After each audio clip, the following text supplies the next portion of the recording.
Look and feel your best at Moradi MD. So looking at the face, first we want to look at facial asymmetries. The right side of the face is wider, more developed than the left side of the face. That also contributes to the ptosis of the cheeks, and we can actually see the jaw on this side is smaller with less of lateral protrusion, less definition, more jowling right about here. So that is important for us to know about this prior to starting the procedure. As far as evaluation of the jaw is concerned, we can see that just the early formation of the jowl, the angular mandible is not well developed. So we have to have some guidelines on knowing where to start the filling the jaw and also to create the angle of the mandible. The best way to go about that, in our opinion, is look for the point in which the helix attaches the temporal skin, which is about right here, to also where the attachment of the lobule to the face. Drawing a straight line, going down, it tells you where the angle should be right about this area. So we can actually break the mandible into three different anatomical aesthetic zones. This would be the posterior line, the mandible itself, the inferior line. We can go from the intertragal notch to the oral commissure. That would be the superior line of the mandible. And the anterior line would be a straight line dropped from the vermilion border, with the Frankfurt horizontal being in a horizontal plane. Will also be the extent of the anterior aspect of our aesthetic landmark. Our objective is to create the angle of the mandible. Our patient is very young. We just need to create that for her for a better aesthetic outcome. And so that's where we're going to be focusing on. And also, looking at the chin, we notice that there is a fairly significant protrusion of the chin. And if we were to grade that from the oral commissure to the anterior aspect of the lip, this is being the half point. We're talking about a moderate recess of the chin. So if we were to have a mild, actually no protrusion, mild protrusion, moderate and severe, this would be at a moderate level. So we also placed our filler in that. I'm going to turn more laterally so that could be actually observed a little bit more accurately. Once again, here we have our line. We can call this the epsilon, and we can actually anatomically break down the mandible and start working on that. I'm going to start by prepping the skin with an antiseptic that I use in the operating room as well for surgeries. Once again, we want the extent of the angular mandible to come about this point right here, or close to it. There's deficit in the angular mandible. The skin is thinner posterior. As we go more anterior, it becomes thicker. I can actually feel the mandibular groove. That is which is actually the anterior aspect of the masseter muscle. And this is usually the area in which the facial artery crosses the mandible with the facial vein, and also the marginal mandibular a lot of times crosses over here and attaches itself to the depressor muscles of the lip. I'm going to start by prepping the skin with an antiseptic that I use in the operating room as well for surgeries. Once again, we want the extent of the angular mandible to come about this point right here, or close to it. There's deficit in the angular mandible. The skin is thinner posterior. As we go more anterior, it becomes thicker. I can actually feel the mandibular groove. That is which is actually the anterior aspect of the masseter muscle. And this is usually the area in which the facial artery crosses the mandible with the facial vein, and also the marginal mandibular a lot of times crosses over here and attaches itself to the depressor muscles of the lip and so forth. This individual is very easy to palpate the bone, the posterior aspect of the mandible. You can use either a needle or a cannula. I'm right on the periosteum in that region. And very small aliquots. My preference to place less than 0.1 cc per injections in one spot. Or if I'm going to per injection, if I place more, I usually move my needle in a retrograde fashion so that in case of an intra-arterial placement, it won't be enough product to cause occlusion of that artery. So we're starting to create the definition posteriorly.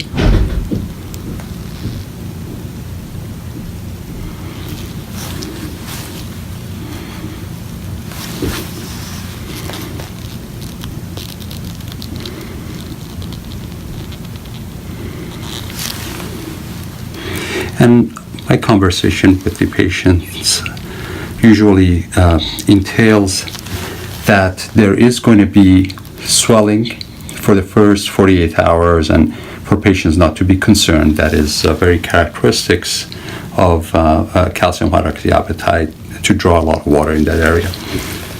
But it usually subsides within 2 days. Again, palpation, the deep subcutaneous tissue, very close to the bone.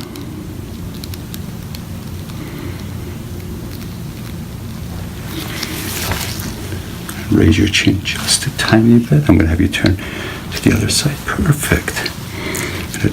Bring the jawline lower.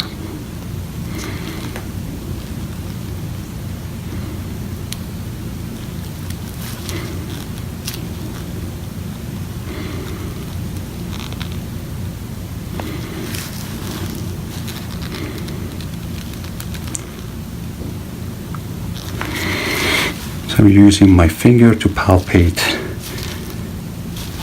the mandible and stay just below it to cause lowering of the angle of the mandible, and also part of the body of the mandible to be lowered as well.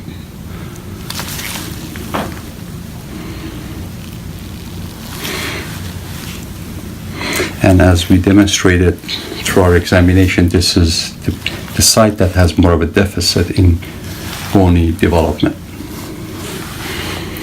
So far we've injected 1.5 cc of radius. You can see that we have brought the angle down. I'm going to work on that just a little bit more. I'm going to raise your chin just a little bit so it defines where we are.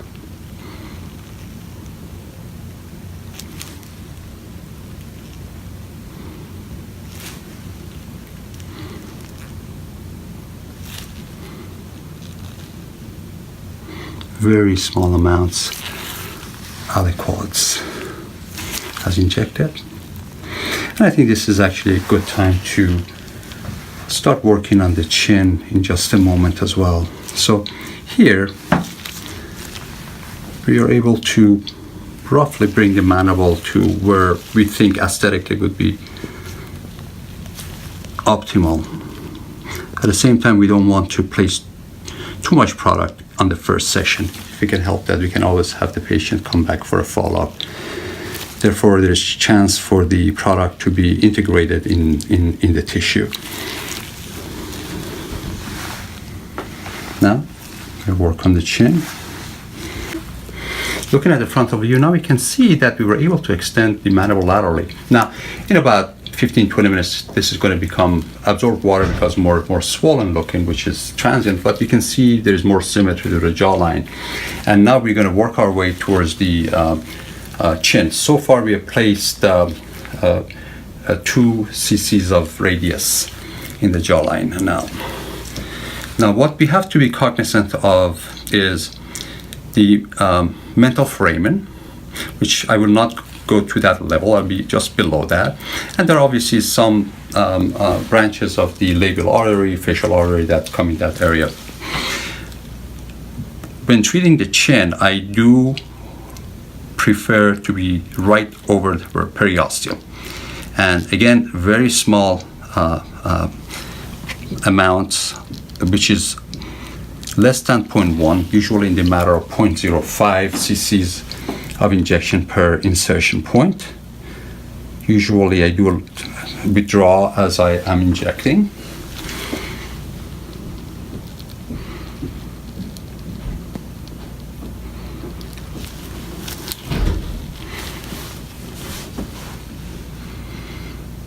Now the objective here is to not to make the chin wide, but for female patients to get more of a projection. In this case, it would be more aesthetically pleasing.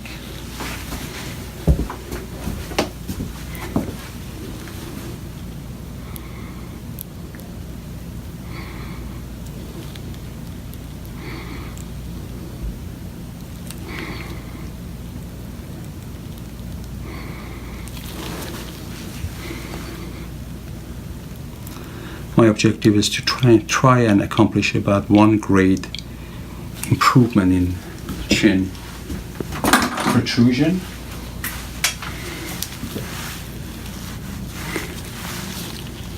And at the end, I am fairly thorough with my massaging just to make sure there is not an accumulation of the product in one space to decrease the chance of nodule formation.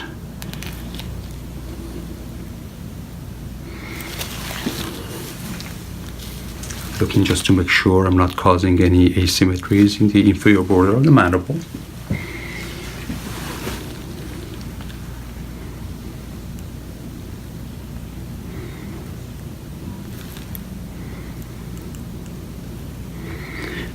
My insertions are all the way down to the periosteum. Again, very small aliquots.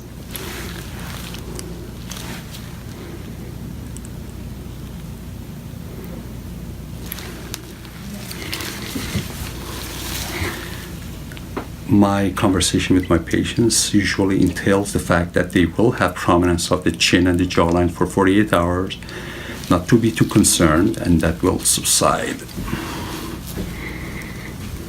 Now, having done that, we're just going to turn you just a little bit towards this way. We can just take a quick look in that fashion, and now we have to work on the contralateral side. Once again, looking for hypothetically where the angle of the mandible should be. That's the posterior extent of what would be aesthetically pleasing. This is the side of the face that was actually better developed. You can palpate the angle of the mandible in that area. The mandibular groove right about here. So the skin becomes thicker as we move more forward. Our objective is to reach right over the periosteum and also the masseteric fascia.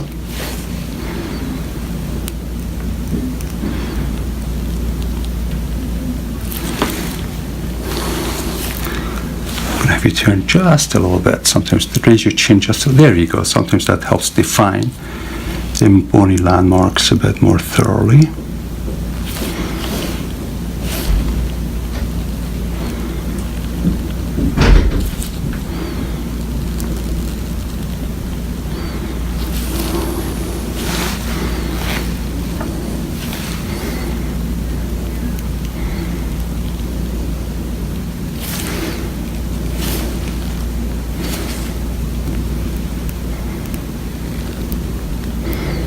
Right over the periosteum.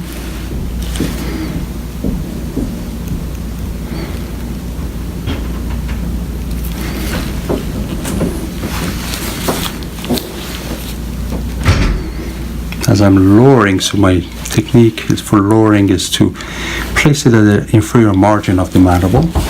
Again, I use the antiseptic solution throughout my procedure. I'm going to bring your chin just a little bit more. Thank you.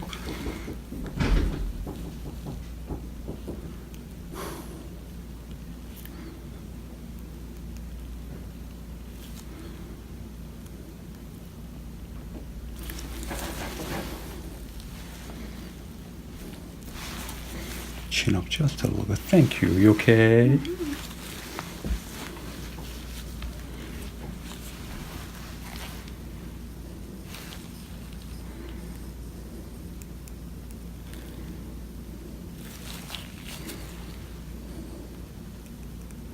Right over the periosteum here. Here at the inferior edge where the periosteum and the masseter muscle are.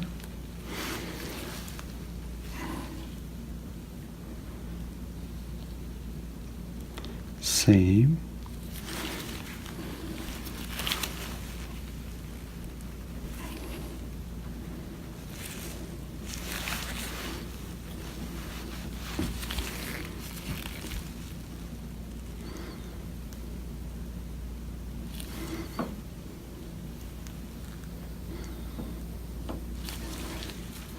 Come from a different angle.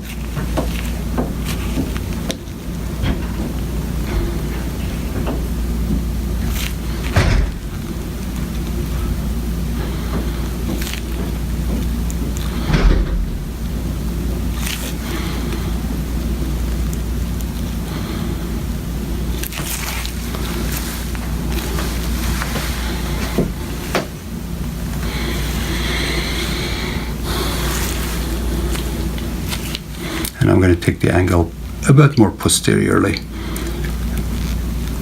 for better alignment.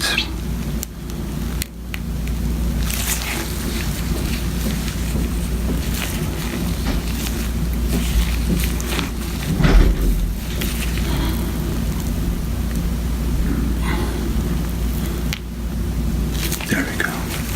Here we can actually see there's definite better symmetry between the two sides, at least as far as the jawlines are concerned. There's already some swelling being built up, which is completely normal. That usually gets a little worse for the next few hours and gets better over the next 48 hours. So the jawline looks more chiseled that we're actually intending for, which is just for the temporary cases. And so you can see that, gives a better, more youthful look. We're going to take a look at a different view in just a moment. At the two sides of our face, we've got a better symmetry between the two sides as far as the lower face is concerned.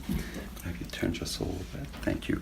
Our intentions were to bring the angle of the mandible more posteriorly and inferiorly, and we have definitely come closer to our, to our hypothetic aesthetic lines for the jawline. And same with this side. Here is our, what I like to refer to as epsilon. You can see how much farther we came posteriorly with the jawline. And we're able to extend it posteriorly and inferiorly. And from a chin standpoint, we were able to get one grade of improvement in, so we're now at, roughly about a mild retrusion. So I like to do the chin, especially the chin in the second stage, so that we don't place too much product at the same time and cause nodules. So patients can come back 3 to 4 weeks later for further augmentation of the chin. Our providers understand our patients' needs and will create a personalized treatment plan to fit your goals. Experience Moradi MD. Call or go online today and schedule your complimentary consultation.